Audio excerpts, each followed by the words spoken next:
So let's start with this. Drafted second round, 1998, Houston Rockets. You just talked about the little kid, you know. Now you're seeing the Rasheed. You didn't know any of that. You're just being a kid. You just want to play basketball. You get drafted, Houston Rockets. Give us, you know, we've already talked prior to us getting on the air about, you know, what happens before the game and after the game. Now you're immersed into, like, this is what you've always wanted, NBA. Take us a little bit of what that's like. You get drafted, your journey starting with Houston. Okay, so I'm gonna tell you how crazy manifestation is.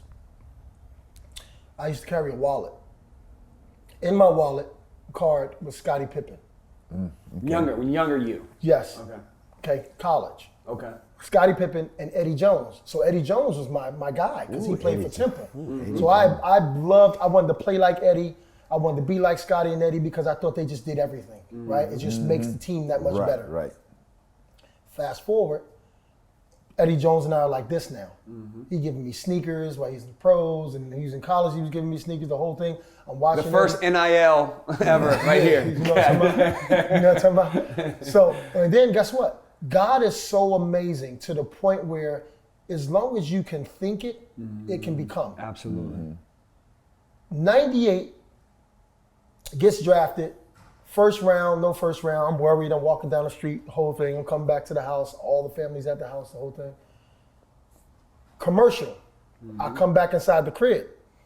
Everybody watching it and everything like that. And they say, oh yeah, we know with this, during the break, the Houston Rockets selected 41st pick, Cuttino Mobley. We go crazy. Wow. Go crazy. Wow. The moment. Phone call was Rudy Tomjanovich, Scottie Pippin.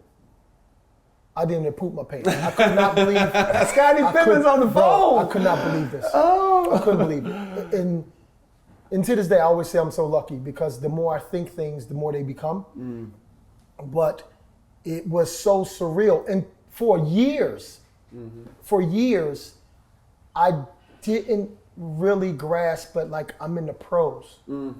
For years, so that made me work harder. So for our audience to grab some context, you saying Rudy and then you talk to Scottie Pippen, everybody's gonna be like, well, Scottie's with the Bulls. No, not at the time. That's what I'm saying. Not at the time. Yeah, he had gotten traded to the Houston Rockets. So he's at the end of his career. Right. And now Scottie Pippen's, you know, he gives you this call, you about to poop your pants. Now what?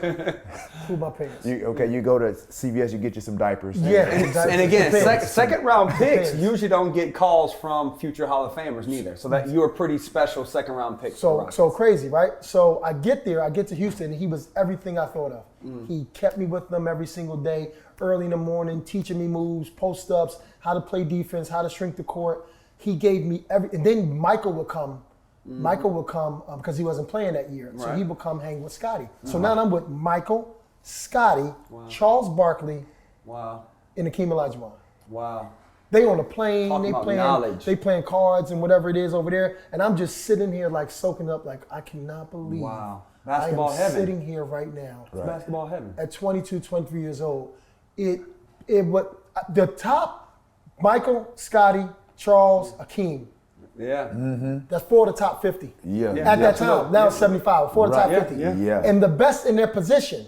Absolutely. And 4 different Maybe positions. 1 and 2, every single one of them. At the time, you had a 2, you had a 3, you had a 4, you had a 5. All of them the best. Think about what I just said. No, the And best. I'm sitting there with them. That was, now Dream was sitting over here practicing the Muslim and all that stuff. And then they was over here. They was over here chilling, playing cards. But just to be around them for me, I was so, and I used to cry. I used to like happy cry. Yeah.